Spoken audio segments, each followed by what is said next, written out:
Telangana assembly సమావేశాలు ప్రారంభమైనాయి. Live లో చూద్దాం.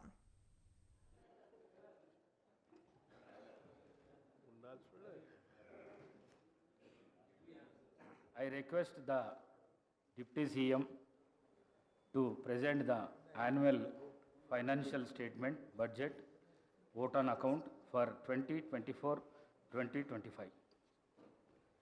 Deputy CM. Speaker sir, I beg to present the annual financial statement budget vote on account for 2024-25.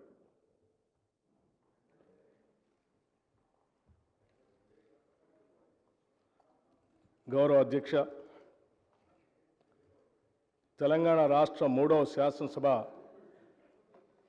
తొలి budget సమావేశానికి స్వాగతం. మార్పును కోరుతూ స్వేచ్ఛ సాధించుకున్న తెలంగాణ ప్రజానికానికి మనస్ఫూర్తిగా నమస్కరిస్తున్నాం. భారత రాజ్యాంగ పీఠిక గుర్తు చేసుకుంటూ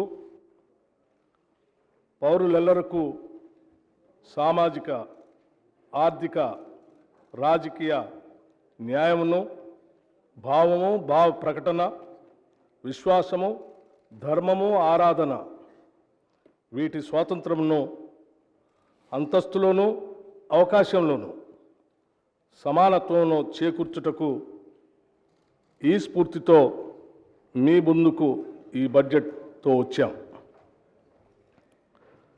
తెలంగాణ త్యాగమూర్తులు ఏ ఆశయాల కోసం ఆత్మార్పణ చేశారో వాటిని సాధించడం కోసం, వారి కలలను సాకారం చేయడం కోసం, వాటిని ఆచరణలోకి తీసుకొని రావటం కోసం ఈ సమావేశాల్లో మా కార్యాచరణ మీ ముందు ఉంచబోతున్నాం. కొందరి కోసం మాత్రమే అందరూ బతకాలి అనే నిరంకుశ విధానాలను ఎదిరించిన తెలంగాణ ప్రజలు ఇప్పుడు నిజమైన అభివృద్ధి వైపు అడుగులు వేస్తున్నారు. అందరి కోసం మనమందరం అనే నూతన స్ఫూర్తితో మన చిరకాల ఆశలు, ఆకాంక్షలు తీర్చుకోవటానికి ఇప్పుడు సరైన వేదిక ఏర్పాటైందన్న భావన కూడా తెలంగాణ ప్రజల కళ్ళల్లో స్పష్టంగా కనిపిస్తూ ఉంది. ఎందరో యువకుల త్యాగాల పునాదులపై ఏర్పడిన తెలంగాణ 10 ఏళ్ల తర్వాత నిజమైన ప్రజాస్వామ్యం అంటే ఏమిటో రుచి చూస్తున్నది. ఈ నేపథ్యంలో మనం ఈ స్వేచ్ఛ తెలంగాణలో తొలి బడ్జెట్ ప్రవేశపెట్టుకోవటం ఎంతో ఆనందకరమైన విషయం. సమాన అవకాశాలు, సామాజిక న్యాయం, ప్రజలకు అందుబాటులో ఉండే పాలనకు తెలంగాణ ప్రభుత్వం శ్రీకారం చుట్టింది. రైతులు, యువకులు, మహిళలు, నిరుపేదల జీవితాల్లో మరిన్ని వెలుగులు నింపేందుకు పూర్తి స్థాయిలో చర్యలు తీసుకుంటున్నాం. మీ నమ్మకాలు మీ ఆలోచనలు అవుతాయి, మీ ఆలోచనలు మీ పదాలు అవుతాయి, మీ మాటలు మీ చర్యలు అవుతాయి, మీ చర్యలు మీ అలవాట్లుగా మారుతాయి, మీ అలవాట్లు మీ విలువలు అవుతాయి, మీ విలువలు మీ విధిగా మారతాయి అంటూ జాతిపిత మహాత్మా గాంధీ చెప్పిన విషయాన్ని గుర్తు చేస్తున్నాను. తెలంగాణ ప్రజల జీవితాల్లో గుణాత్మక మార్పు తీసుకురావాలనేది మా కృతనిశ్చయం. అందుకు అనుగుణంగా మా హామీలు ఉండటం వల్లనే తెలంగాణ ప్రజలు మమ్మల్ని నమ్మారు. ఆ నమ్మకాన్ని నిలబెట్టుకోవటానికి ఈ ప్రజాప్రభుత్వం ఎంతటి సాహసాన్నైనా చేస్తుంది, ఎంతటి కష్టాన్నైనా భరిస్తుంది. ప్రజలకు నిజమైన ప్రతినిధులుగా మేము ఎంతటి త్యాగానికైనా సిద్ధంగా ఉన్నాం. పాలకులకు, ప్రజలకు మధ్య ఉన్న ఇనుప కంచెలు తొలగించడంతో ప్రారంభమైన మా ఈ ప్రజాపాలన మరింత పటిష్టంగా ముందుకు సాగుతుందనటంలో ఎటువంటి సందేహం లేదు. నిస్సహాయులకి సహాయం చేయటమే మా విధానం, ఇదే మా లక్ష్యం. తెలంగాణ ప్రజల దశాబ్దాల ఆకాంక్షను గౌరవిస్తూ 2014లో ప్రత్యేక రాష్ట్రాన్ని ఏర్పాటు చేసిన నాటి యూపీఏ ప్రభుత్వానికి ఈ ప్రక్రియలో కీలక పాత్ర పోషించిన నాటి యూపీఏ చైర్పర్సన్ శ్రీమతి సోనియా గాంధీ గారికి మరియు నాటి ప్రధాని డాక్టర్ మన్మోహన్ సింగ్ గారికి 4 కోట్ల తెలంగాణ ప్రజల తరపున కృతజ్ఞతలు తెలుపుకోవటం మా కర్తవ్యం మరియు మనందరి బాధ్యత. స్వరాష్ట్రం కోసం ప్రాణాలు మరొకసారి సభావేదికగా నివాళులు అర్పిస్తున్నాం. కేవలం లాంఛనంగా మాత్రమే నేను ఇది చెప్పటం లేదు, మనస్సాక్షిగా చెప్తున్న మాట ఇది. గౌరవ ముఖ్యమంత్రి శ్రీ రేవంత్ రెడ్డి గారు, నేను, మా మంత్రివర్గ సహచరులు తెలంగాణ ప్రజల ఆకాంక్షలు తీర్చడానికి ఏమాత్రం వెనుకాడం. ఇటీవల ముగిసిన అసెంబ్లీ ఎన్నికల సందర్భంగా गौरव गोगोई जी सुन लीजिए। ఉండవని చెప్పాం. ప్రజా సంక్షేమం కోసం 6 గ్యారంటీలు ప్రకటించాం. బాధ్యతలు స్వీకరించిన వెంటనే ఇచ్చిన హామీలు, చెప్పిన మాటకు కట్టుబడి హామీలకు చట్టబద్ధత కల్పించే ఫైలుపై గౌరవ ముఖ్యమంత్రి శ్రీ రేవంత్ రెడ్డి గారు తొలి సంతకం చేయటం మా ప్రభుత్వ సంకల్పానికి, చిత్తశుద్ధికి నిదర్శనం. నూతన ప్రభుత్వం తొలి అడుగులోనే సంక్షేమానికి నాంది పలికింది. ప్రజలకు ఇచ్చిన ప్రతి మాటకు ప్రభుత్వం కట్టుబడి ఉంది. మన రాష్ట్ర క్లిష్ట ఆర్థిక పరిస్థితులపై ఈ సభకు ఇదివరకే శ్వేతపత్రం ద్వారా సవివరంగా వాస్తవాలను తెలిపాం. ఇటువంటి విపత్కర ఆర్థిక పరిస్థితుల్లో కూడా మేము ప్రజా సంక్షేమానికి చేసిన వాగ్దానాలకి కట్టుబడి ఉన్నాం. ఆడమ్ స్మిత్ చెప్పినట్లుగా మానవ జీవన ప్రమాణాలు మొత్తంగా పెంచే బహుముఖ ప్రణాళిక అంటూ ఏదీ లేదు. కానీ రాష్ట్రంలో అందుబాటులో ఉన్న వనరులతో వివిధ సాధన మార్గాల ద్వారా సాధించవచ్చు. గత పాలకుల నిర్వాకంతో మన ధనిక రాష్ట్రంలో కూడా ఆర్థిక కష్టాలు వచ్చాయి. పూట గడవటం కూడా కష్టమైనంత కనిష్ట స్థాయికి రాష్ట్ర ఆర్థిక వ్యవస్థను చేర్చారు. రాష్ట్రంలో మౌలిక సదుపాయాల కల్పనకు ప్రాధాన్యత ఇవ్వకుండా ప్రజలకు ఏమాత్రం అవసరం లేని ఆర్భాటాలకు డబ్బు ఖర్చు చేశారు. రాష్ట్రం ఆర్థికంగా ఎంత దురదృష్టకర పరిస్థితిలో ఉందంటే ప్రతి నెల 1వ తేదీన రాష్ట్ర ప్రభుత్వ ఉద్యోగులకు మరియు పెన్షనర్లకు జీతాలు ఇవ్వలేనటువంటి పరిస్థితి. దీనివల్ల ఉద్యోగుల క్రెడిట్ స్కోర్, సిబిల్ స్కోర్ దెబ్బతినటం వల్ల వారు రుణాలు పొందడం కూడా కష్టమవుతూ ఉంది. వృద్ధులైన పెన్షనర్లు మందుల కోసం ఖర్చు పెట్టిన డబ్బులు పొందడం కోసం ఎదురు చూసే పరిస్థితి ఉత్పన్నమైంది. అందుకే తెలంగాణ రాష్ట్ర ఆర్థిక పరిస్థితిని, ప్రజల జీవితాలను దుర్భరం చేసే దిశగా సాగిన ప్రజా వ్యతిరేక పాలనకు ప్రజలు చరమగీతం పాడారు. ఇదే మన ప్రజాస్వామ్య వ్యవస్థ యొక్క గొప్పతనం. దివాళా తీసిన రాష్ట్ర ఆర్థిక పరిస్థితిని మెరుగుపరచడానికి ఇప్పటికే దుబారా ఖర్చులు తగ్గించాం. రాష్ట్ర ఆర్థిక క్రమశిక్షణతో పాటు మెరుగైన సంక్షేమ పాలన అందించాలన్నదే మా లక్ష్యం. గత ప్రభుత్వం ప్రవేశపెట్టిన ప్రతి బడ్జెట్ వాస్తవానికి చాలా దూరంగా ఉంది. రాష్ట్రం యొక్క రాబడిని అధికంగా చేసి చూపెట్టడం ద్వారా ఎన్నో పథకాలకు నిధులు కేటాయిస్తున్నామనేటువంటి భ్రమను కల్పించారు. ఉదాహరణకు దళిత బంధు పథకానికి బడ్జెట్లో 17,700 కోట్ల రూపాయలు చూపిస్తే నిధులు మాత్రం ఒక్క పైసా కూడా ఖర్చు పెట్టలేదు.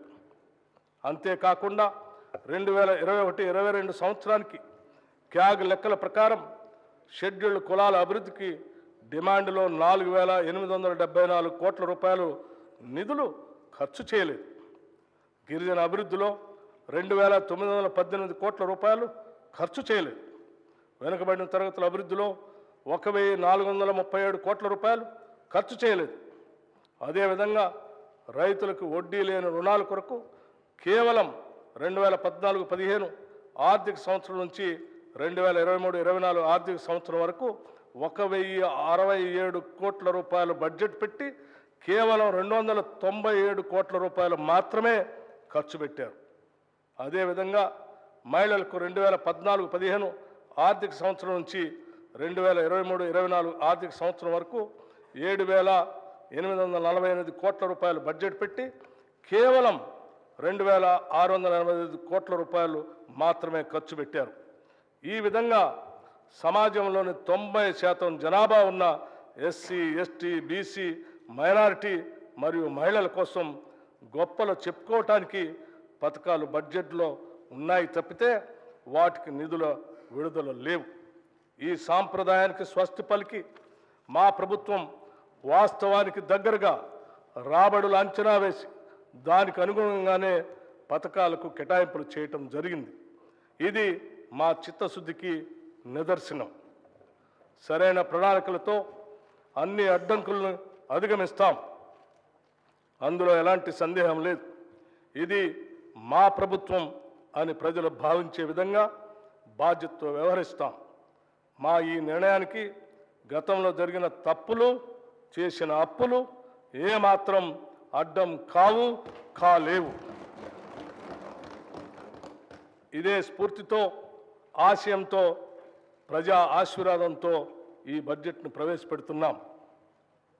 2023-24 ఆర్థిక సంవత్సరంలో తెలంగాణ రాష్ట్ర స్థూల ఉత్పత్తి ప్రస్తుత ధరల్లో 2022-23తో పోల్చినప్పుడు 13,02,371 కోట్ల రూపాయల నుండి 14,49,708 కోట్ల రూపాయలకి పెరిగింది. అయితే ఆర్థిక వృద్ధి రేటు అదే కాలంలో 14.7% నుండి 11.3% క్షీణించింది. దేశీయ స్థాయిలో వృద్ధి రేటు మాత్రం 16.1% నుండి 8.9% పడిపోయి మరింత ఎక్కువగా క్షీణించింది. పర్యవసానంగా భారతదేశ జీడిపి వృద్ధి రేటుతో పోలిస్తే తెలంగాణ రాష్ట్ర వృద్ధి రేటు 2.4% ఎక్కువ. తెలంగాణ ఆర్థిక వృద్ధి రేటు స్థిరమైన ధరల్లో గత సంవత్సరం 7.5% నుండి 1% తగ్గి ఈ సంవత్సరానికి 6.5% పడిపోయింది. దేశ స్థాయిలో ఈ వృద్ధి +0.1%గా ఉంది. తెలంగాణ ఆర్థిక వృద్ధి రేటు తీవ్ర క్షీణతను చవిచూసిందనేది స్పష్టమవుతా ఉంది. తెలంగాణ మరియు భారతదేశం యొక్క ప్రస్తుత మరియు స్థిరమైన ధరల వద్ద భిన్నమైన వృద్ధి రేట్లు తెలంగాణలో ఉన్న అధిక ద్రవ్యోల్బణం రేటును సూచిస్తున్నాయి. 2023 డిసెంబర్లో తెలంగాణలో 6.65%గా ఉన్న వినియోగదారుల ధరల సూచిక 5.69%గా ఉన్న దేశ సగటుతో పోలిస్తే చాలా అధికంగా ఉంది. అధిక ద్రవ్యోల్బణం ఉన్న రాష్ట్రాలలో తెలంగాణ 5వ స్థానంలో ఉంది. 2023-24 ఆర్థిక సంవత్సరంలో తెలంగాణ ఆర్థిక వ్యవస్థ వివిధ రంగాల్లో పనితీరు ఒకేలా లేదు. దీనికి అనేక కారణాలు ఉన్నాయి. ప్రాథమిక రంగాల్లో ఒకటైన వ్యవసాయం చాలా క్షీణించింది. వ్యవసాయ రంగంలో పంటల ద్వారా వచ్చే స్థూల విలువ 49,059 కోట్ల రూపాయల నుండి 45,723 కోట్ల రూపాయలకు తగ్గి -6.8% వృద్ధి రేటుగా నమోదు అయింది.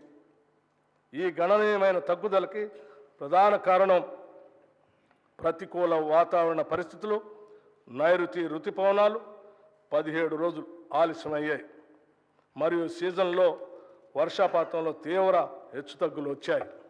ముఖ్యంగా ఆగస్టు మరియు అక్టోబర్లో పంటలు కీలక దశలో ఉన్నప్పుడు వర్షపాతం గణనీయంగా తగ్గింది. దీనికి తోడు దీర్ఘకాలం పాటు పొడిగాలులు, భూగర్భ జలాల క్షీణత మరియు కృష్ణాబేసిన్లో తగినంత నీటి లభ్యత లేకపోవడంతో వరి, పత్తి, మొక్కజొన్న, కంది, శనగ వంటి కీలక పంటల విస్తీర్ణం భారీగా తగ్గింది. అదే సమయంలో తెలంగాణ ఆర్థిక వ్యవస్థలో ఇతర రంగాలకు కూడా వృద్ధి రేట్లో తరుగుదల నమోదు చేశాయి. విద్యుత్, గ్యాస్, నీటి సరఫరా, వాణిజ్యం మరియు మరమ్మత్తు సేవలు, హోటళ్ళు మరియు రెస్టారెంట్లు, రైల్వేలు మరియు వాయు రవాణా వంటి రంగాలలో గణనీయమైన తగ్గుదల కనిపించింది. అయితే తయారీ రంగంలో మాత్రం పెరుగుదల కనిపించింది. గత సంవత్సరంలో నమోదైన 1.3% వృద్ధితో పోలిస్తే ఈ సంవత్సరం 5.9%గా వృద్ధి చెందింది. రియల్ ఎస్టేట్, నిర్మాణం మరియు మైనింగ్, క్వారీ వంటి ఇతర రంగాలు కూడా మునుపటి సంవత్సరంతో పోలిస్తే 2023-24లో అధిక వృద్ధి రేటును నమోదు చేశాయి. తెలంగాణ తలసరి ఆదాయం ప్రస్తుత ధరల ప్రకారం 2023-24లో 3,43,297 రూపాయలుగా ఉంటుందని అంచనా. గత తలసరి ఆదాయం 3,09,912 రూపాయలు. దీనితో పోలిస్తే ఈ సంవత్సరం పెరుగుదల కనిపిస్తున్నప్పటికీ వృద్ధి రేటు మాత్రం క్షీణించింది. కాంగ్రెస్ పార్టీ ఎన్నికల మేనిఫెస్టోలో ప్రకటించిన విధంగా అధికారంలోకి వచ్చిన వెంటనే ప్రగతి భవన్ను మహాత్మా జ్యోతిబా పూలే భవన్గా మార్చి ప్రజా పరిపాలనకి శుభారంభం చేశాం. ప్రతి వారం 2 రోజుల్లో ప్రజావాణి నిర్వహిస్తూ ప్రజల కష్టాలను ప్రత్యక్షంగా తెలుసుకుంటున్నాం. ఈ 2 నెలల్లో 43,054 దరఖాస్తులు వస్తే వాటిలో 14,951 ఇళ్ల కొరకు, 8,927 భూ సమస్యల గురించి, 3,267 పెన్షన్ల గురించి మరియు 3,134 ఉద్యోగ కల్పన గురించి వచ్చాయి. ప్రజావాణిలో వికలాంగులు, వృద్ధులు, మహిళలు మరియు పిల్లల కొరకు ప్రత్యేక కౌంటర్లను ఏర్పాటు చేసి అదనపు సౌకర్యాలు కూడా కల్పించాం. వైద్య సేవల నిమిత్తం వచ్చే రోగుల సహాయార్థం ఆరోగ్యశ్రీ కౌంటర్లను ఏర్పాటు చేశాం. ఒక పోర్టల్ ద్వారా ప్రజావాణి దరఖాస్తులన్నింటినీ నమోదు చేసి అవి పరిష్కారం అయ్యేదాకా వాటిని పర్యవేక్షించడానికి కలెక్టర్లకి, శాఖాధిపతులకి ఆదేశాలు ఇచ్చాం. ప్రజావాణి సక్రమంగా నిర్వహించేలాగా ఒక సీనియర్ ఐఏఎస్ని ప్రత్యేక అధికారిగా నియమించాం. సంపూర్ణ ప్రజా సంక్షేమమే కాంగ్రెస్ ప్రభుత్వ ప్రణాళిక. అందుకే 6 హామీల్ని ప్రజల ముందు ఉంచి వారి ఆమోదంతో ఈ శాసనసభ వేదిక ద్వారా వాటిని అమలు చేసేందుకు మా ప్రణాళికను మీ ముందు ఉంచుతున్నాం. హామీ ఇచ్చిన 6 గ్యారంటీల్లో 2 గ్యారంటీల్ని మేము బాధ్యతలు స్వీకరించిన 48 గంటల్లోనే ప్రారంభించి కాంగ్రెస్ ప్రభుత్వ చిత్తశుద్ధిని నిరూపించుకున్నాం. 6 హామీల అమలుకై అర్హులైన లబ్ధిదారుల నుండి దరఖాస్తులు స్వీకరించడం కోసం ప్రత్యేకంగా డిసెంబర్ 28 నుండి జనవరి 6 వరకు గ్రామాల్లో మరియు వార్డుల్లో సభలు ఏర్పాటు చేయడం జరిగింది. ఈ సభల్లో ప్రజలు 1.29 కోట్ల దరఖాస్తులు ఇవ్వటం జరిగింది. దీనిని బట్టి ప్రజల్లో ఈ హామీలపై ఉన్న విశ్వాసం అర్థమవుతూ ఉంది. అందుకే ఒక ప్రత్యేక సాఫ్ట్వేర్ ద్వారా ఈ దరఖాస్తులను క్రోడీకరించే పని కూడా త్వరితగతిన పూర్తి చేయటం జరిగింది. దీనివల్ల మున్ముందు ఈ హామీల అమలులో లబ్ధిదారుల ఎంపిక మరియు వాటికి అవసరమైన నిధులు సమకూర్చుకోవటానికి మార్గం సులభతరం అవుతుంది. మహాలక్ష్మి పథకంలో భాగమైన ఉచిత ఆర్టీసీ బస్సు రవాణా సౌకర్యాన్ని మా ప్రభుత్వం డిసెంబర్ 9, 2023న ప్రారంభించడం జరిగింది.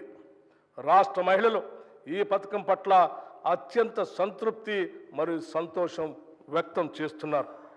ఈ పథకం సజావుగా సాగటానికి సకాలంలో ఆర్టీసీకి అవసరమైన నిధులు అందజేస్తున్నాం.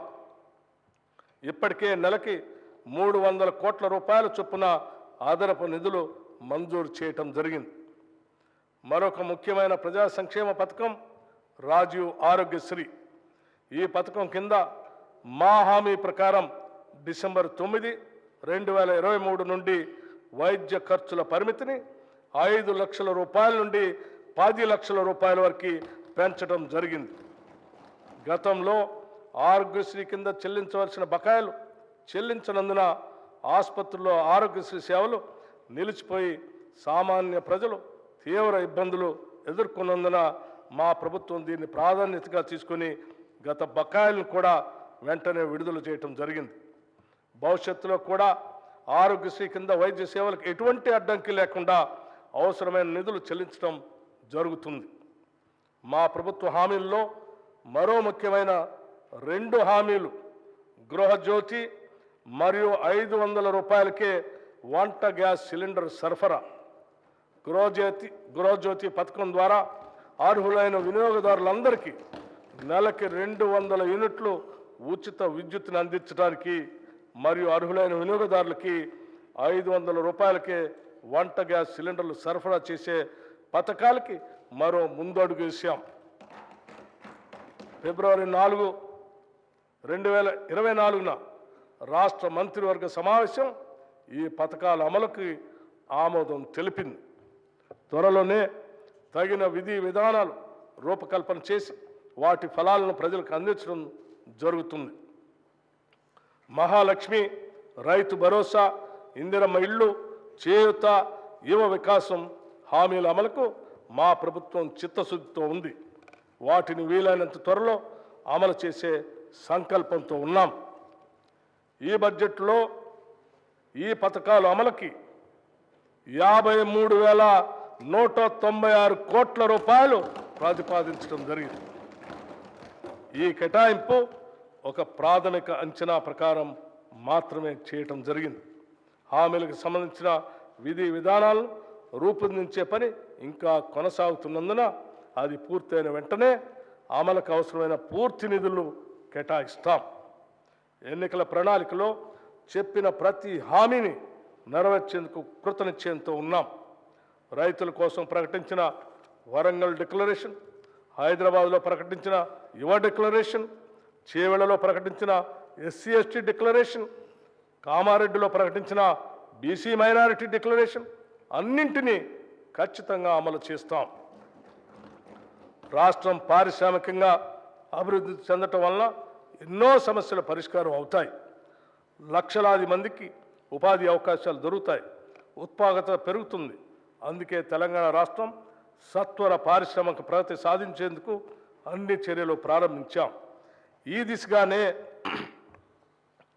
గౌరవ ముఖ్యమంత్రి శ్రీ రేవంత్ రెడ్డి గారు మరియు మన ఐటీ పరిశ్రమల శాఖ మార్చులు శ్రీ దుద్దిళ్ల శ్రీధర్ బాబు గారు ఇటీవల స్విట్జర్లాండ్లోని దావోస్లో జరిగిన వరల్డ్ ఎకనామిక్ ఫోరం వార్షిక సమావేశంలో పాల్గొన్నారు.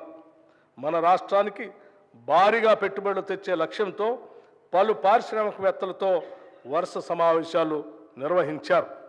తత్ఫలితంగా మన రాష్ట్రానికి దాదాపు 40,000 కోట్ల రూపాయలకు పైబడి పెట్టుబడులు రానున్నాయని ఈ సందర్భంగా చెప్పటానికి సంతోషిస్తున్నాం.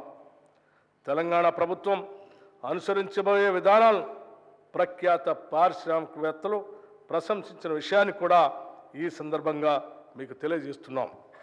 తెలంగాణలో పెట్టుబడులు పెట్టేందుకు అత్యంత సానుకూలత వ్యక్తం కావటం మా పాలనపై ఉన్న నమ్మకానికి నిదర్శనం. ఈ పెట్టుబడుల ద్వారా మన రాష్ట్ర స్థూల ఉత్పత్తి పెరిగి ప్రజలకు సంపద పెరుగుతుంది అనటంలో ఎటువంటి సందేహం లేదు. ప్రజలకు ఉపాధి అవకాశాలు కల్పించడంలో చిన్న మరియు సూక్ష్మ పరిశ్రమలు చాలా పెద్ద పాత్ర పోషిస్తాయి. దాన్ని దృష్టిలో పెట్టుకొని చిన్న మరియు సూక్ష్మ సంస్థలు స్థాపించడానికి వీలుగా క్లస్టర్లని అభివృద్ధి చేస్తాం. రాష్ట్ర నిధులతో పాటు కేంద్ర ప్రభుత్వ micro small enterprises cluster development programme పథకం ద్వారా కూడా దీనికి అవసరమైన నిధులు సమీకరిస్తాం. రాష్ట్ర నిధులతో పాటు పిఎం మిత్ర నిధుల్ని వినియోగించుకొని కాకతీయ మెగా టెక్స్టైల్ పార్క్ని మరింతగా అభివృద్ధి పరుస్తాం. ప్రభుత్వం తరఫున 2 లెదర్ పార్కులను కూడా ఏర్పాటు చేయబోతున్నాం. పారిశ్రామిక అభివృద్ధి అనేది ఒక చోట కేంద్రీకృతం అయినప్పుడు ప్రాంతీయ ఆర్థిక అసమానతలు తలెత్తుతాయి. ఇది దృష్టిలో పెట్టుకొని రాష్ట్ర నలుమూలలు అభివృద్ధి చెందటానికి ఫార్మా క్లస్టర్లను ఏర్పాటు చేయడానికి నిర్ణయించాం. ఈ క్లస్టర్ల ఏర్పాటులో భూసేకరణ జరిగేటప్పుడు ప్రజల ఇళ్లకు ఆస్తులకు నష్టం వాటిల్లకుండా వాటి నివాస స్థలాలకి దూరంగా ఏర్పాటు చేయటం జరుగుతుంది. తెలంగాణ రాష్ట్రానికి తీర ప్రాంతం లేదు. అందువల్ల సరుకు రవాణా పోర్టులు అందుబాటులో లేవు. ఈ లోటును భర్తీ చేసుకోవడానికి డ్రై పోర్టులను అందుబాటులోకి తీసుకొని రావడానికి ఒక బృహత్తర ప్రణాళికను రూపొందించాం. డ్రై పోర్టులు ఏర్పాటు చేయడం ద్వారా సరుకు రవాణా ఖర్చులు గణనీయంగా తగ్గుతాయి. మన ఉత్పత్తుల్ని సులభంగా ఎగుమతి చేసుకునే సౌకర్యం మన రాష్ట్ర పారిశ్రామిక రంగానికి అందించబోతున్నాం. ఈ బడ్జెట్లో పరిశ్రమల శాఖకి 2,543 కోట్ల రూపాయలు ప్రతిపాదిస్తున్నాం.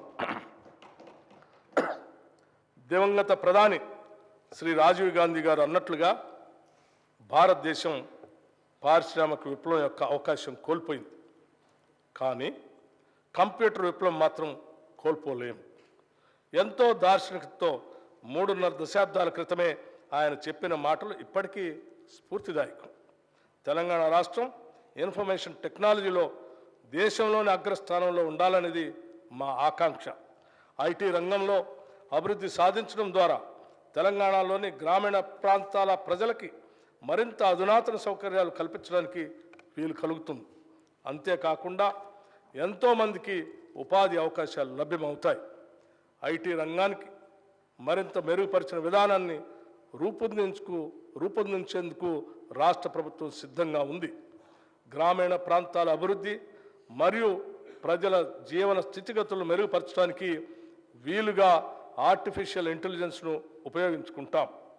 ఐటీ రంగంలో భారీ పెట్టుబడులతో ముందుకు వచ్చేవారికి అత్యంత సులువైన విధానాలతో స్వాగతం పలకటమే కాకుండా భవిష్యత్తులో కూడా వారికి ఎలాంటి సమస్యలు తలెత్తని పటిష్టమైన విధానాలని రూపొందిస్తున్నాం.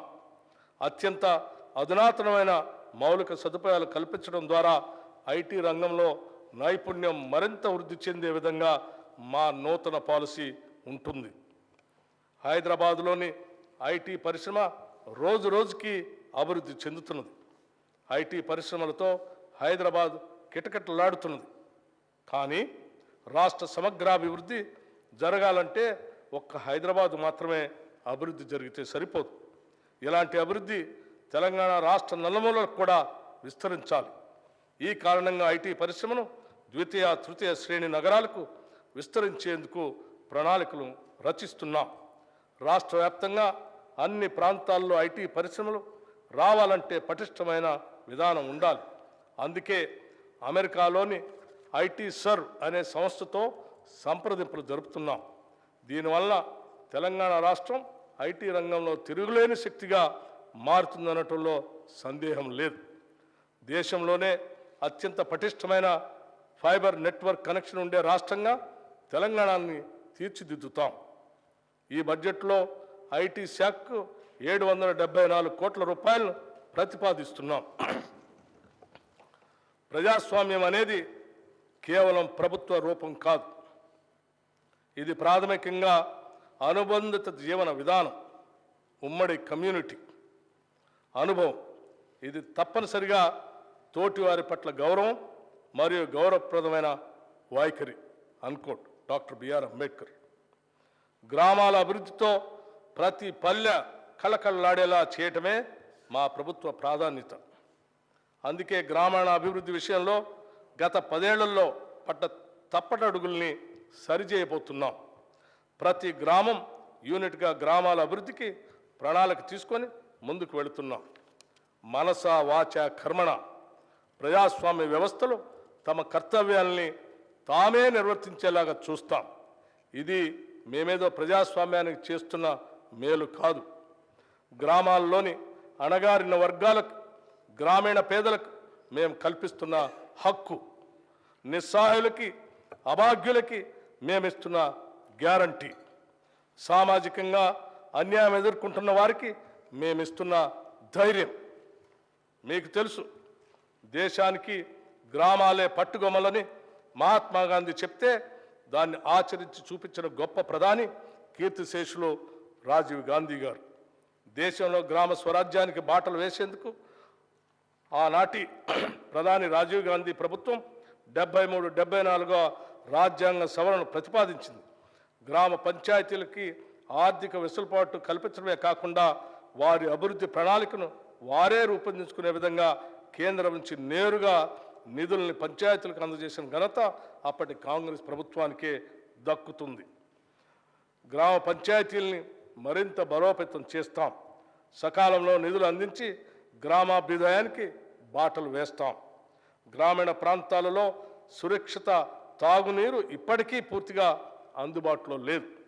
35,752 కోట్ల రూపాయలు ఖర్చు చేసి మిషన్ భగీరథ పూర్తి చేశామని గత ప్రభుత్వం గొప్పలు చెప్పింది.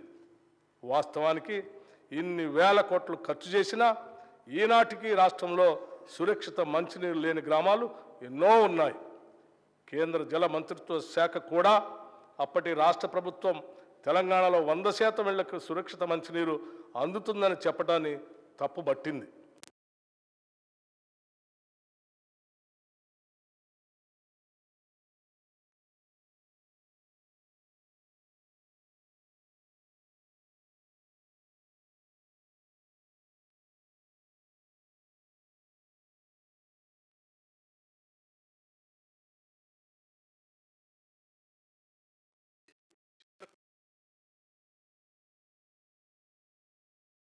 ఎక్కడి నుంచో నీరు తేవటం అనేది ప్రయాసతో కూడుకున్న పని.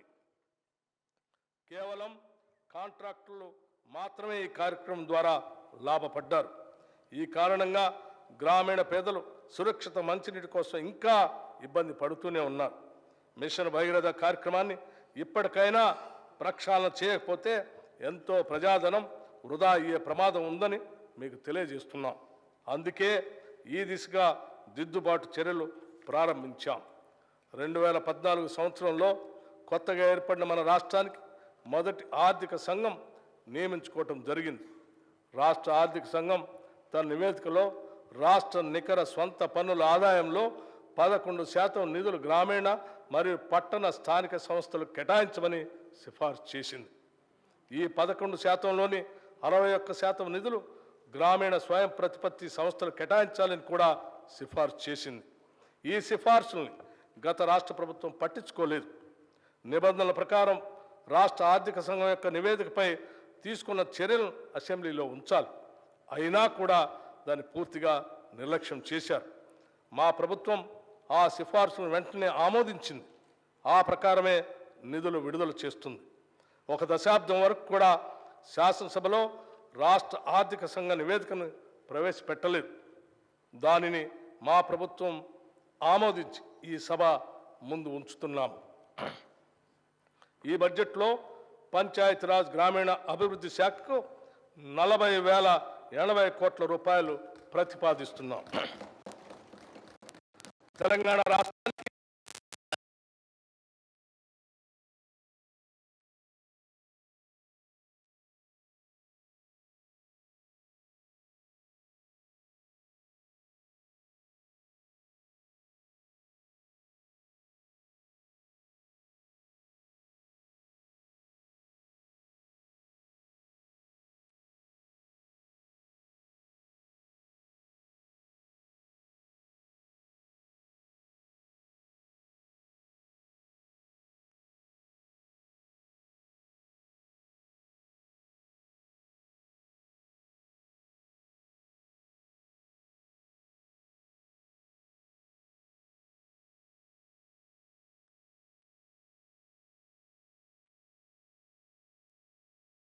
కొందరు అధికారులకో లేదా నాయకుల స్వార్థం కోసం కాదు, అది యావత్తు ప్రజలందరికీ చెందాలనేదే మా లక్ష్యం, మా మార్గం. అందుకే పాలనా పరంగా అన్ని సంస్థలని వ్యవస్థల్ని ప్రక్షాళన చేస్తున్నాం. మూసీ ప్రక్షాళనతో పాటు మూసీ పరివాహక ప్రాంతాన్ని ఉపాధి కల్పన జోన్గా మార్చే కార్యాచరణ మొదలుపెట్టాం. మూసీ అంటే ముక్కు మూసుకొని పోవాల్సిన పరిస్థితి నుండి దానిని పునరుజ్జీవింప చేయడానికి వడివడిగా అడుగులు వేస్తున్నాం. మూసీ రివర్ ఫ్రంట్ని అభివృద్ధి పరిచేందుకు నూతన విధానాలను ఆకలింపు చేసుకుంటున్నాం.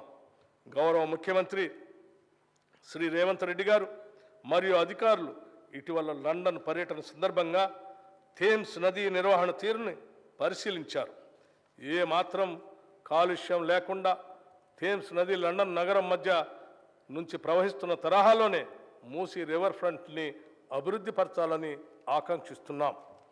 ఈ మేరకు ఇటీవల హైదరాబాద్ వచ్చిన British high commissioner Alex Ellis మరియు నీతి ఆయోగ్ వైస్ చైర్మన్ శ్రీ సుమన్ బెర్రీలతో కూడా ప్రభుత్వం చర్చలు జరిపింది. Musi river front development project ద్వారా ఈ కార్యక్రమం చేపడతాం. దీనిలో భాగంగా పాదచారుల జోన్లు, పీపుల్స్ ప్లాజాలు, పాత నగరంలోని హెరిటేజ్ జోన్లు, హాకర్ జోన్లు, చిల్డ్రన్స్ థీమ్ పార్కులు, ఎంటర్టైన్మెంట్ జోన్లు అభివృద్ధి చేస్తాం. మూసీ నదిని, నదీ తీరాన్ని ఒక పర్యావరణ హిత పద్ధతిలో సమగ్ర ప్రణాళికతో అద్భుతంగా తీర్చిదిద్దుతాం. మన సాంస్కృతిక కట్టడాల పరిరక్షణ కూడా ఈ పథకంలో భాగంగా అమలు చేస్తాం. దీనికి కావలసిన నిధుల్లో ఎక్కువ శాతం నది చుట్టూ ఉన్న భూముల్ని వాణిజ్య అవసరాలకు అనుగుణంగా మార్చి సమకూరుస్తాం. భవిష్యత్తులో ఈ ప్రాజెక్ట్ చార్మినార్, హైటెక్ సిటీ, సాలార్జింగ్ మ్యూజియం మరియు ఇతర పర్యాటక స్థలాలతో సమానంగా పోటీ పడుతుందనటంలో ఎటువంటి సందేహం లేదు. హైదరాబాద్ మెడలో అందమైన హారంలాగా మూసీ నదిని తీర్చిదిద్దుతాం. దీనికోసం 1000 కోట్ల రూపాయలు ఈ బడ్జెట్లో ప్రతిపాదిస్తున్నాం. తెలంగాణలో అభివృద్ధి వికేంద్రీకరణకి ప్రభుత్వం కట్టుబడి ఉంది. హైదరాబాద్ కేంద్రంగా రాష్ట్రాన్ని 3 జోన్లుగా ప్రభుత్వం భావిస్తుంది. ఔటర్ రింగ్ రోడ్ లోపల ఉన్న హైదరాబాద్ నగరం పట్టణ ప్రాంతంగా, ఔటర్ రింగ్ రోడ్డు ప్రతిపాదిత రీజనల్ రింగ్ రోడ్డు మధ్య ఉన్న ప్రాంతం పెరి అర్బన్ జోన్గా, ప్రతిపాదిత రీజనల్ రింగ్ రోడ్ ఆవల ఉన్న భాగాన్ని గ్రామీణ జోన్గా నిర్ధారించి దానికి తగ్గట్లుగా అభివృద్ధి ప్రణాళికలు సిద్ధం చేయాలని ప్రభుత్వం ఆలోచిస్తుంది. రాష్ట్రంలోని అన్ని పుర ప్రాంతాలని సమగ్రంగా అభివృద్ధి చేసేందుకు పూర్తి స్థాయి ప్రణాళికలు కూడా సిద్ధం చేస్తున్నామని తెలియజేస్తున్నాం.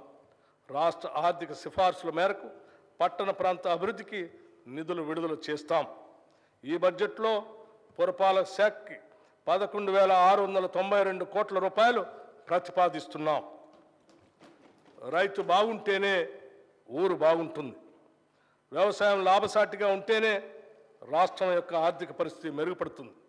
అందుకే రైతు రుణమాఫీ అంశాన్ని మేము మా ఎన్నికల ప్రణాళికలో కూడా స్పష్టంగా పేర్కొన్నాం.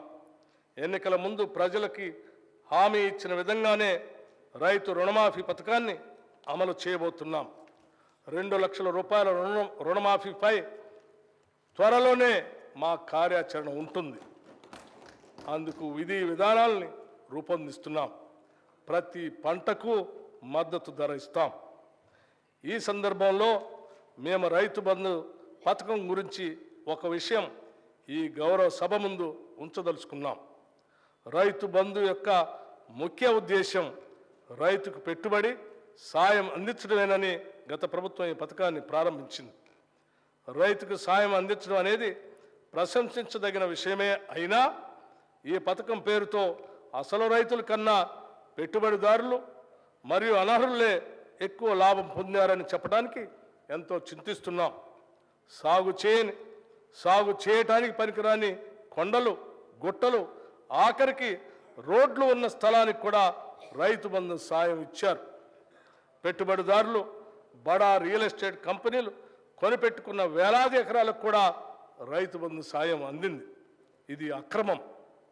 ఇచ్చిన జీవోకి విరుద్ధంగా పథకాన్ని వర్తింపచేయటం అనేది గత ప్రభుత్వానికే సాధ్యమైంది. జరిగిన ఈ అక్రమాల కారణంగా మేము రైతు బంధు నిబంధనలను పునఃసమీక్ష చేసి నిజమైన అర్హులకి రైతు భరోసా కింద ఎకరానికి 15,000 రూపాయలు అందించేందుకు కృతనిశ్చయంతో ఉన్నాం. గతంలో భిన్నంగా మేము కౌలు రైతులకు కూడా రైతు భరోసా సాయాన్ని ఇవ్వటానికి మార్గదర్శకాలు సిద్ధం చేస్తున్నాం. అదేవిధంగా ప్రధానమంత్రి ఫసల్ బీమా యోజన కార్యక్రమాన్ని ఆధారంగా చేసుకొని రాష్ట్రంలో పంటల బీమా పథకాన్ని పటిష్టంగా అమలు చేయబోతున్నాం. పశ్చిమ బెంగాల్లో అమలు జరుగుతున్న తీరును పరిశీలించిన అనంతరం దానికి సంబంధించి తుది నిర్ణయాన్ని తీసుకుంటామని ఈ సందర్భంగా మనవి చేస్తున్నాం. రైతు బీమా పథకాన్ని కౌలు రైతులకు కూడా అమలు చేసేందుకు చర్యలు తీసుకుంటున్నాం. అందుకు అవసరమైన మార్గదర్శకాలని రూపొందిస్తున్నాం. విత్తన భండాగారంగా ఉన్న తెలంగాణ ఇంకా ఎంతో ప్రగతిని సాధించడానికి అవకాశం ఉండి కూడా సాధించలేకపోయింది. విత్తనం నాణ్యమైనది అయితేనే రైతుకు మేలు కలుగుతుంది. విత్తనం నాసిరకంది అయితే రైతు శ్రమంతా బూడిదలో పోసిన పన్నీరు అవుతుంది. పంట చేతికి రాకపోవటమే కాకుండా అప్పటి వరకు పెట్టిన పెట్టుబడి అంతా వృధా అయిపోతుంది. గత ప్రభుత్వ హయాంలో నకిలీ విత్తనాల సమస్య తీవ్రంగా ఉండేది. గత ప్రభుత్వం అచేతనం వల్ల నకిలీ విత్తనాల వల్ల అనేక మంది రైతులు మోసపై ఆత్మహత్యలకు కూడా పాల్పడ్డారు. నాసిరకం విత్తనాల్ని, నకిలీ విత్తనాల్ని అరికట్టేందుకు మా ప్రభుత్వం కఠిన చర్యలు తీసుకుంటుంది. రైతుకు నష్టం చేసే ఏ విత్తన వ్యాపారిని మా ప్రభుత్వం ఉపేక్షించదు. దీనితో పాటు నాణ్యమైన విత్తన ఉత్పత్తి విషయాల్లో పురోభివృద్ధి సాధించేందుకు సకల చర్యలు చేపడుతున్నాం. ఈ మేరకు త్వరలో ఒక నూతన విత్తన విధానం తీసుకురాబోతున్నాం. ఈ సంవత్సరంలో ఆయిల్ పామ్ సాగు విత్తన అదనంగా 1,00,000 ఎకరాలు పెంచడానికి తగు చర్యలు తీసుకుంటున్నాం. ఇవన్నీ రైతుని రాజును చేయటానికే మేము తీసుకోబోతున్న చర్యలు. ఈ బడ్జెట్లో వ్యవసాయ శాఖకి 19,746 కోట్ల రూపాయలు ప్రతిపాదిస్తున్నాం. గత ప్రభుత్వం ఎంతో హడావుడిగా ఎలాంటి అధ్యయనం చేయకుండా తీసుకొచ్చిన ధరణి పోర్టల్ కారణంగా ప్రజలు ఎన్నో సమస్యలు ఎదుర్కొన్నారు. ధరణి కొంతమందికి భరణంగా, మరికొంతమందికి ఆభరణంగా, చాలామందికి భారంగా మారింది. గత ప్రభుత్వం చేసిన తప్పులతో ఎంతోమంది తమ అవసరాల కోసం సొంత భూమిని కూడా అమ్ముకోలేకపోయారు. పిల్లల పెళ్ళిళ్ళకి, చదువులకి, ఇతర అవసరాలు తీర్చుకోలేక తీవ్ర ఆవేదన చెందారు. ఇదంతా లోపభూయిష్టమైన ధరణి పోర్టల్ కారణంగానే జరిగింది. ఇప్పుడు మా ప్రభుత్వం ఏర్పడిన తర్వాత రికార్డులు పరిశీలించిన మీదట ఇది నిజమేనని తేలింది. అందుకే ఈ సమస్యను పరిష్కరించేందుకు మా ప్రభుత్వం అత్యధిక ప్రాధాన్యతనిచ్చింది. ఇచ్చిన హామీ మేరకు రెవెన్యూ వ్యవస్థను ప్రక్షాళన చేసేందుకు సత్వర చర్యలు తీసుకున్నాం. ధరణి పోర్టల్ అమలు కారణంగా వచ్చిన సమస్యలను అధ్యయనం చేయడానికి 5 సభ్యులతో ఒక కమిటీని నియమించాం. అధికారంలోకి వచ్చిన నెల రోజుల్లోనే ఇంతటి కీలకమైన నిర్ణయం తీసుకొని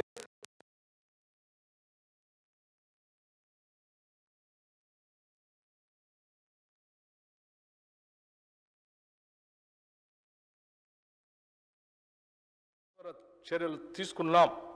ధరణి పోర్టల్ అమలు కారణంగా వచ్చిన సమస్యలను అధ్యయనం చేయడానికి 5 సభ్యులతో ఒక కమిటీని నియమించాం. అధికారంలోకి వచ్చిన నెల రోజుల్లోనే ఇంతటి కీలకమైన నిర్ణయం తీసుకొని నిపుణుల కమిటీకి బాధ్యత అప్పగించడం గతంలో ఎన్నడూ జరగలేదు. ఎస్సీ, ఎస్టీ మరియు మైనారిటీ సంక్షేమం కోసం పెద్ద ఎత్తున ఆలోచన చేస్తున్నాం. Quote Reverend Martin Luther King Junior అన్నట్టు నాకు ఒక కల ఉంది.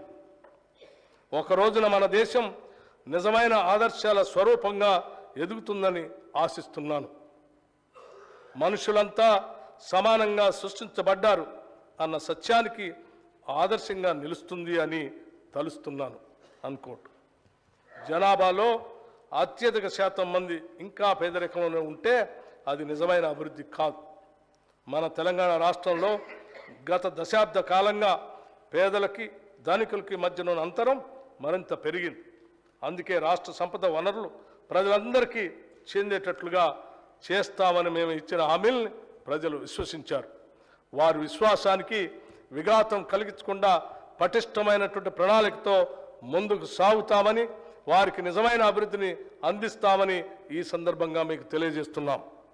ఎస్సీ, ఎస్టీ, మైనారిటీ విద్యార్థుల భవిష్యత్తు కొరకు ఏర్పాటు చేసిన గురుకుల పాఠశాలను మరింతగా అభివృద్ధి పరుస్తాం.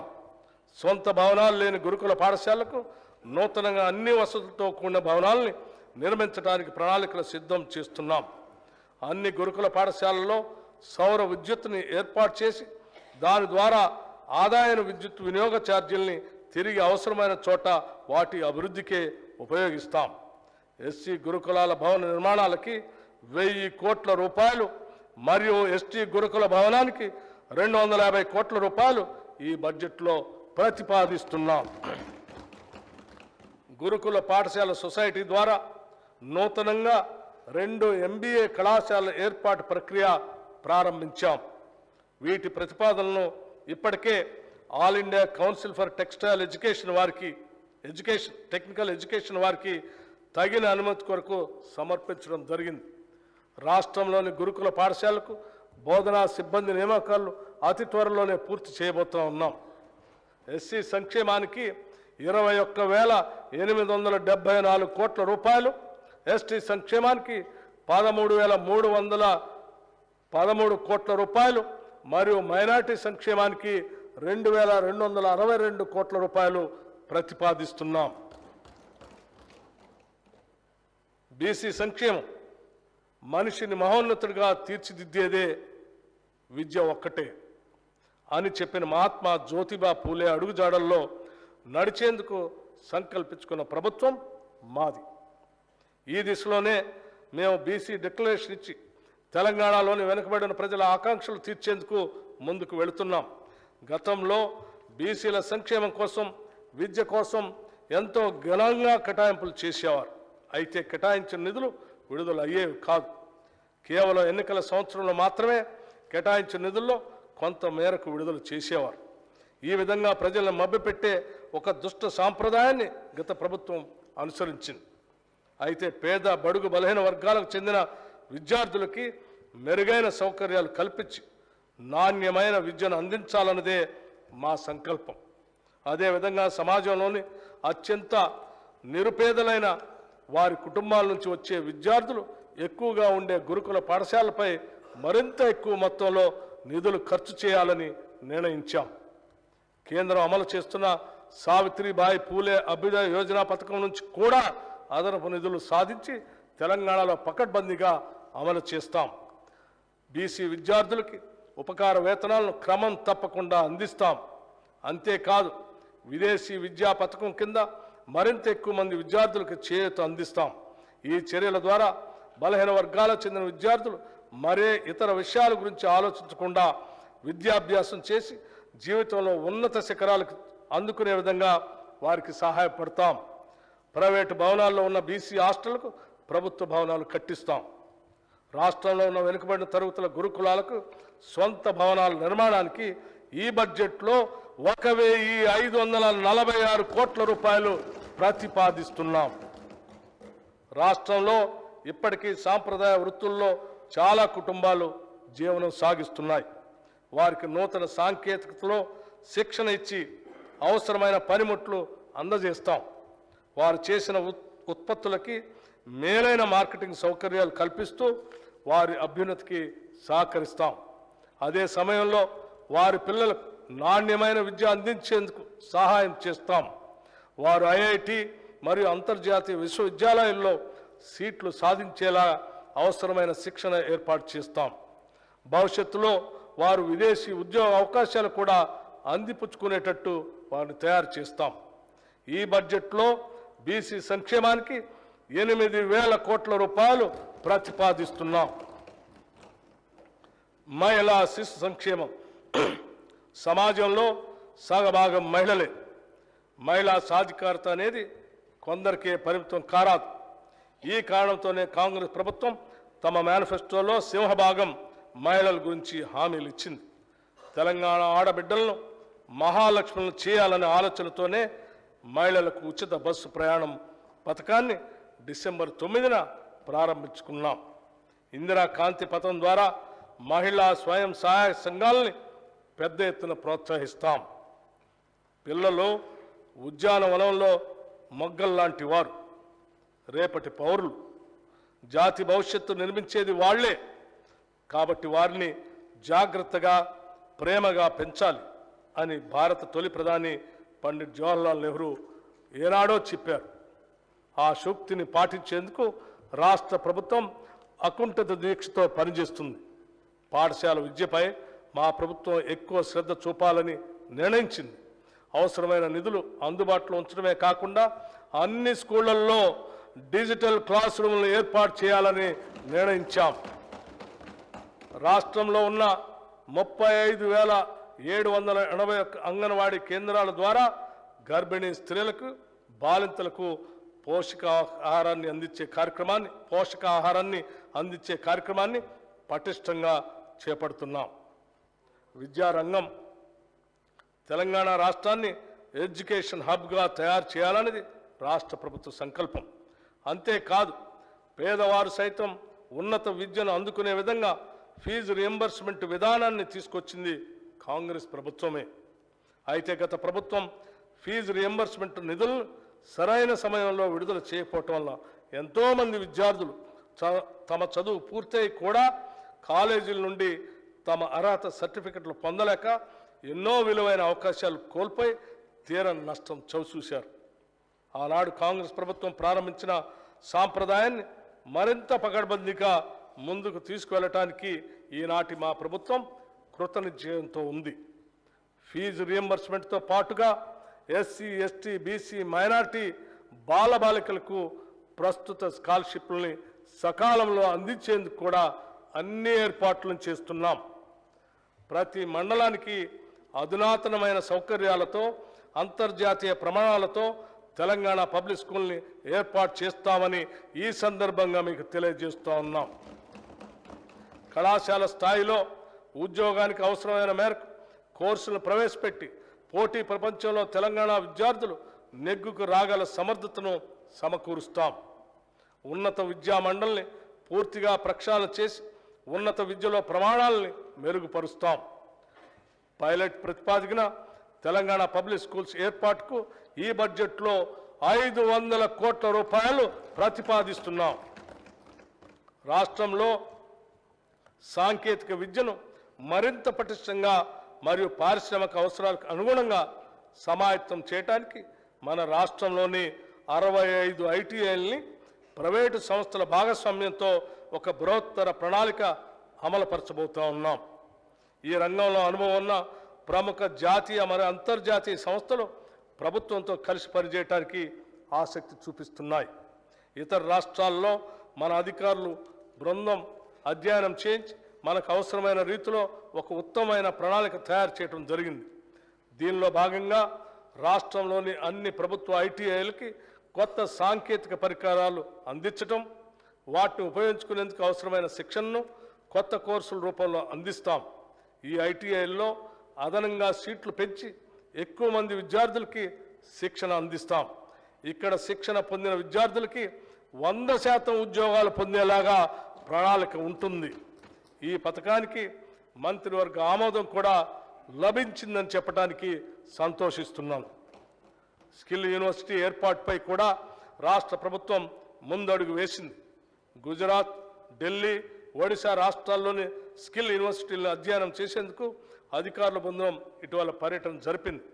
ఆయా రాష్ట్రాల్లో అమలు చేస్తున్న విధానాలను పరిశీలించి అత్యుత్తమ విధానాలను మన రాష్ట్రంలో అమలు జరిపేందుకు ప్రయత్నిస్తున్నాం. ఉస్మానియా విశ్వవిద్యాలయం మొదలుకొని రాష్ట్రంలో ఉన్న అన్ని విశ్వవిద్యాలయాల్లో ఉన్నత విద్యను ప్రోత్సహించడానికి మౌలిక సదుపాయాల కల్పనకి 500 కోట్ల రూపాయలు ప్రతిపాదిస్తున్నాం. విద్యారంగానికి ఈ బడ్జెట్లో 21,389 కోట్ల రూపాయలు ప్రతిపాదిస్తున్నాం. ప్రజల ఆరోగ్య భద్రతకు అత్యంత ప్రాధాన్యత కల్పిస్తున్నాం. గతంలో కాంగ్రెస్ ప్రభుత్వం రాజీవ్ ఆరోగ్యశ్రీ అనే గొప్ప పథకాన్ని ప్రారంభించింది. ఈ పథకాన్ని పెరిగిన వైద్య ఖర్చులకు అనుగుణంగా ప్రస్తుత అవసరాలు తగ్గట్టుగా మరింత విస్తృతపరిచి 10 లక్షల రూపాయల వరకు ఉచిత వైద్యం పొందేలాగా ఇప్పటికే ప్రారంభించాం. మా ప్రభుత్వం అసంపూర్తిగా ఉన్న సూపర్ స్పెషాలిటీ మరియు ఇతర ఆసుపత్రులు, మెడికల్ కాలేజీలు, నర్సింగ్ కాలేజీల నిర్మాణానికి కావలసిన నిధుల్ని మంజూరు చేసి వాటిని త్వరలోనే పూర్తి చేస్తుంది. హైదరాబాదులో వైద్య సేవలు విస్తృతపరిచేందుకు వీలుగా నిమ్స్ వైద్యశాల విస్తరణను పూర్తి చేసేందుకు తగిన నిధులు కేటాయిస్తాం. పాత బస్తీల్లోని చారిత్రాత్మక ఉస్మానియా ఆసుపత్రి నూతన భవన నిర్మాణాన్ని త్వరలోనే ప్రారంభిస్తాం. ప్రకటనలకే పరిమితి అయిన వైద్య రంగంలోని సిబ్బంది నియామకాలను తగిన కాల పరిమితితో పూర్తి చేస్తాం. మా ప్రభుత్వం ఏర్పడిన వెంటనే 6,956 నర్సింగ్ ఆఫీసుల నియామకాల ప్రక్రియను పూర్తి చేసి వారికి నియామక పత్రాలని అందజేయటం జరిగింది. ప్రభుత్వ వైద్యశాలలను మరింత పటిష్టపరిచి విద్యా నిర్వహణకు కావలసిన నిధుల్ని మంజూరు చేస్తాం. నూతన వైద్య కళాశాలలు అవసరమైన సిబ్బందిని మరియు వనరుల్ని సమకూరుస్తాం. వైద్య రంగానికి ఈ బడ్జెట్లో 11,500 కోట్ల రూపాయలు ప్రతిపాదిస్తున్నాం. యువజన సంక్షేమం యువకుల్ని రెచ్చగొట్టడం కాదు, హక్కున చేర్చుకుంటాం, వారికి ఆసరాగా ఉంటాం, ఆదుకుంటాం. స్వేచ్ఛాయుత తెలంగాణలో ఆత్మగౌరవంతో బతికే ఏర్పాట్లు చేస్తాం. యువతే దేశానికి భవిష్యత్తు అంటూ కూనిరాగాలు తీయటం కాదు, చిత్తశుద్ధితో వారికి మెరుగైన జీవితానికి బాటలు వేస్తాం. ఇది మా వాగ్దానం మాత్రమే కాదు, ఇది మా విధానం. గత ప్రభుత్వం చేసిన పనులతో యువతలో ఆత్మస్థైర్యం దెబ్బతిన్నది. వారు భవిష్యత్తుపై ఆశను కోల్పోయారు. వారి భవిష్యత్తుకు మేము గ్యారంటీ ఇచ్చాం. అందుకే రాష్ట్రంలోని యువత మొత్తం మా వెనక నిలిచింది, మమ్మల్ని గెలిపించింది. ఈ నిజం మాకు తెలుసు కాబట్టి బాధ్యతగా ఉంటాం. చెప్పిన మాట ప్రకారం ఉద్యోగ నియామకాల విషయంలో జాబ్ క్యాలెండర్ తయారు చేసే ప్రక్రియని ప్రారంభించాం. మెగా డిఎస్సి నిర్వహించబోతున్నాం. దాదాపు 15,000 మంది కానిస్టేబుల్ల రిక్రూట్మెంట్ అతి త్వరలో పూర్తి చేసి నియామక పత్రాలు ఇవ్వబోతున్నాం. ఇప్పటికే నోటిఫికేషన్లో చేర్చినవి కాకుండా అదనంగా 64 గ్రూప్ 1 ఉద్యోగాల భర్తీకి ఉత్తర్వులు జారీ చేయటం జరిగింది. 10 సంవత్సరాలు పాలించిన గత బీఆర్ఎస్ ప్రభుత్వం ఒక్క గ్రూప్ 1 ఉద్యోగం కూడా నియామకం చేయకుండా నిరుద్యోగుల జీవితాలతో చెలగాటమాడింది. తెలంగాణ పబ్లిక్ సర్వీస్ కమిషన్ సరైన దారిలో నిరుద్యోగ యువత ఆకాంక్షలు నెరవేర్చే విధంగా పనిచేయటానికి ప్రక్షాళన చేయటం జరిగింది. టీఎస్పీఎస్సీ తన కర్తవ్యాన్ని నిర్వహించడానికి అవసరమైన 40 కోట్ల రూపాయలు ఆర్థిక వనరుల్ని, అదనపు సిబ్బందిని ఇప్పటికే మంజూరు చేశాం. కార్మిక సంక్షేమం. తెలంగాణ రాష్ట్రంలోని కార్మికుల సంక్షేమానికి ప్రభుత్వం ప్రాధాన్యతనిస్తుంది. సంఘటిత కార్మికులకి, అసంఘటిత కార్మికులకి అందించే సాయాన్ని మరింత పకడ్బందీగా అందుబాటులో ఉంచుతాం. నిబంధనలు సరళీకరించడం ద్వారా ఎక్కువ మంది లాభం చేకూరే విధంగా చర్యలు తీసుకుంటున్నాం. మా ప్రభుత్వం గిగ్ వర్కర్ల సంక్షేమానికి కూడా పునాదులు వేసింది. గిగ్ వర్కర్ అంటే ఒక తాత్కాలిక ఉద్యోగం లాంటి వాడు. సాంప్రదాయ ఉద్యోగుల వలె కాకుండా గిగ్ ఎకానమీ కార్మికులకి పూర్తి సమయ ఉద్యోగికి ఉండే భద్రత, ప్రోత్సాహకాలు మరియు ఉద్యోగ ప్రయోజనాలు ఉండవు. వారికి ఏదైనా ప్రమాదం సంభవించి ప్రాణాలు కోల్పోతే వారి కుటుంబం మొత్తం రోడ్డున పడుతుంది. అందుకే మా ప్రభుత్వం ప్రమాదవశాత్తు మరణించిన వారికి ఈ సామాజిక భద్రతా స్కీమ్ కింద 5 లక్షల రూపాయల ప్రమాద బీమా పథకాన్ని వర్తింపజేస్తూ డిసెంబర్ 30, 2023 ఉత్తర్వులు జారీ చేశాం. చేనేత. తెలంగాణ రాష్ట్రం చేనేత కార్మికులకి పుట్టినిల్లు. తెలంగాణకు గర్వకారణంగా ఉన్న చేనేత పరిశ్రమను ప్రోత్సహించడం అంటే తల్లి తెలంగాణ ముద్దు బిడ్డల్ని గౌరవించుకోవటమే. తెలంగాణలోని వివిధ ప్రాంతాల్లో వివిధ రకాల చేనేత కార్మికులు ఉన్నారు. మన చేనేత అన్నలు చేసే ప్రతి పని ప్రత్యేకమే, ప్రతి వస్త్రం అద్భుతమే. రాష్ట్ర ప్రభుత్వం తరపున చేనేత కార్మికులకు సంబంధించి అత్యంత కీలకమైన నిర్ణయాన్ని తీసుకున్నాం. ప్రస్తుతం రాష్ట్ర ప్రభుత్వానికి అవసరమైన వస్త్రాలను స్కూలు విద్యార్థులకు అందించే స్కూలు యూనిఫామ్లను ఒకే చోటు నుంచి కొనుగోలు చేస్తున్నది. ఈ పద్ధతిని సమూలంగా మార్చి రాష్ట్ర వ్యాప్తంగా ఉన్న చేనేత కార్మికుల నుంచి కొనుగోలు చేయాలని అనుకుంటున్నాం. ఇందుకు సంబంధించిన నియమ నిబంధనలు రూపొందించేందుకు చేనేత కార్మికులు లాభం పొందే విధంగా ఉండేందుకు తగిన సూచనలు, సలహాలు తీసుకోవటానికి త్వరలో ఒక ప్రత్యేక సమావేశాన్ని ఏర్పాటు చేయబోతున్నాం. చేనేత కార్మికులు ఈ సమావేశంలో అందించే అతి విలువైన సలహాలని మా ప్రభుత్వం వినమ్రంగా స్వీకరిస్తుంది, వాటిని చిత్తశుద్ధితో అమలు చేస్తుంది. అగ్గిపెట్టెలో పట్టే చీర నేసిన తెలంగాణ అద్భుత చేనేత కళా వైభవాన్ని తిరిగి ప్రపంచం ముందు ఉంచుతాం. విద్యుత్ రంగం. రైతులకు ఉచిత విద్యుత్ ఇవ్వటం అనేది కాంగ్రెస్ పార్టీ అధికారంలో ఉన్నప్పుడు ప్రారంభించిన విధానం. కాంగ్రెస్ ప్రభుత్వ హయాంలో రైతులు ఈ ఉచిత విద్యుత్ పథకంతో ఎంతో ఆనందంగా ఉండేవారు.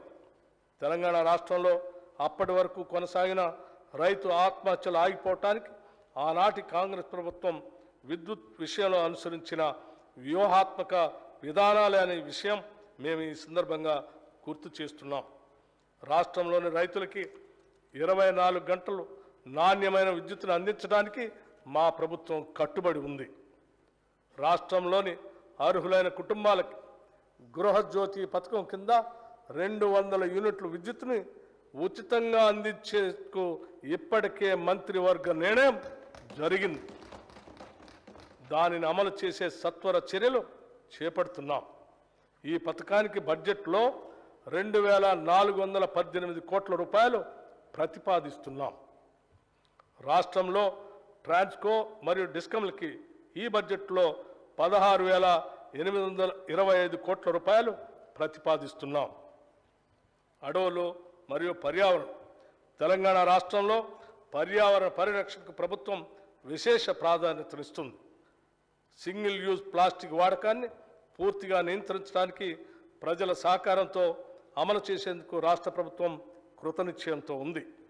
ఈ సంవత్సరంలో ప్రభుత్వం బయోడైవర్సిటీ మేనేజ్మెంట్ కమిటీల్ని పటిష్టపరచడం, పర్యావరణ అవగాహన మరియు శిక్షణ కార్యక్రమాలని చేపట్టబోతున్నాం. అంతేకాకుండా తెలంగాణ మత్స్య సంపద వైవిధ్యం, వెదురు పంటల సంరక్షణ మరియు పునర్జీవం, చిత్తడి నేలల సంరక్షణకి సంబంధించిన కార్యక్రమాలు చేయబోతున్నాం. రాష్ట్రంలో అవసరమైన వారందరికీ డబల్ బెడ్రూమ్ ఇళ్లను నిర్మించి ఇస్తామని గత ప్రభుత్వం చేసిన వాగ్దానాన్ని గాలికి వదిలేసింది. గత ప్రభుత్వం చెప్పిన విషయాలు విని తెలంగాణ రాష్ట్ర ప్రజలు డబల్ బెడ్రూమ్ ఇళ్లపై ఎన్నో ఆశలు పెట్టుకున్నారు. ప్రజల అవసరాలని, ఆశల్ని గత ప్రభుత్వం వారి రాజకీయ అవసరాలకు మాత్రమే వాడుకుంది. కానీ మా ప్రభుత్వం 6 గ్యారంటీల్లో భాగంగా ఇందిరమ్మ ఇళ్ల పథకం కింద ఇల్లు లేని వారికి ఇంటి స్థలం, స్థలం ఉన్న వారికి ఇంటి నిర్మాణానికి 5 లక్షల సాయం అందించడానికి అవసరమైన కార్యాచరణ మొదలు పెడుతున్నది. ప్రధానమంత్రి ఆవాస్ యోజన పథకం కింద పొందగలిగిన నిధుల్ని గత ప్రభుత్వం వినియోగించుకోలేకపోయింది. అందుకోసమే ఇప్పుడు కేంద్రం నుంచి అత్యధిక నిధులు రాబట్టి వాటిని తెలంగాణ ప్రజలకు మరింత ఎక్కువ లబ్ధి చేకూర్చేలా వినియోగిస్తాం. ఈ సంవత్సరం ఇందిరమ్మ ఇళ్ల పథకం కింద ప్రతి నియోజకవర్గానికి 3,500 ఇళ్ల చొప్పున మంజూరు చేస్తామని తెలియజేయడానికి సంతోషిస్తున్నాం. ఈ పథకానికి బడ్జెట్లో 7,740 కోట్ల రూపాయలు ప్రతిపాదిస్తున్నాం. రహదారులే ప్రగతికి సూచికలు. అందుకోసమే ప్రతి మండల కేంద్రం నుంచి జిల్లా కేంద్రానికి డబల్ లైన్ కనెక్టివిటీని అభివృద్ధి పరిచేందుకు రాష్ట్ర ప్రభుత్వం కృతనిశ్చయంతో ఉంది. ఇప్పటి వరకు ఇలా అనుసంధానించబడిన ప్రాంతాలకు అధిక ప్రాధాన్యతనిస్తాం. నదులపైన, వాగులపైన ఇప్పటి వరకు కనెక్టివిటీ లేని ప్రాంతాలను ఎంపిక చేసుకొని నూతన బ్రిడ్జిల నిర్మాణం ద్వారా అనుసంధానం చేస్తాం. మరి ముఖ్యంగా గిరిజన ఆవాసాలకు రోడ్డు కనెక్టివిటీని కల్పిస్తాం. గ్రామీణ ప్రాంతాల్లోని రోడ్లను మరింత మెరుగు తీర్చిదిద్దడం ద్వారా గ్రామీణ ఆర్థిక వ్యవస్థని కొత్త రూపు తీసుకురావాలని ప్రయత్నిస్తున్నాం. జిల్లా కేంద్రాల్లో ఇంకా పూర్తిగాని కలెక్టరేట్ భవనాలని సత్వరమే పూర్తి చేస్తాం. వివిధ శాసనసభ నియోజకవర్గ కేంద్రాల్లో గౌరవ ఎమ్మెల్యేల కార్యాలయాల నిర్మాణం పూర్తి చేస్తాం. రాష్ట్ర అభివృద్ధికి కీలకమైన రీజనల్ రింగ్ రోడ్డు విషయంలో భూసేకరణకు అవసరమైన నిధులు కేటాయించి యుద్ధ ప్రాతిపదికన పనులు పూర్తి చేసి ప్రజలకి అందుబాటులో తేవాలనేదే మా లక్ష్యం. నీటిపారుదల, నీళ్లు, నిధులు, నియామకాల కోసం కొట్లాడి తెచ్చుకున్న తెలంగాణ రాష్ట్రం ఈ 10 సంవత్సరాల కాలంలో నీటిపారుదల రంగంలో గణనీయమైన అభివృద్ధి సాధించి ఉండాల్సింది. పచ్చని పైర్లతో తెలంగాణ భూభాగం కళకళలాడాల్సి ఉంది. అయితే గత 10 ఏళ్లలో జరిగిన తప్పిదాలు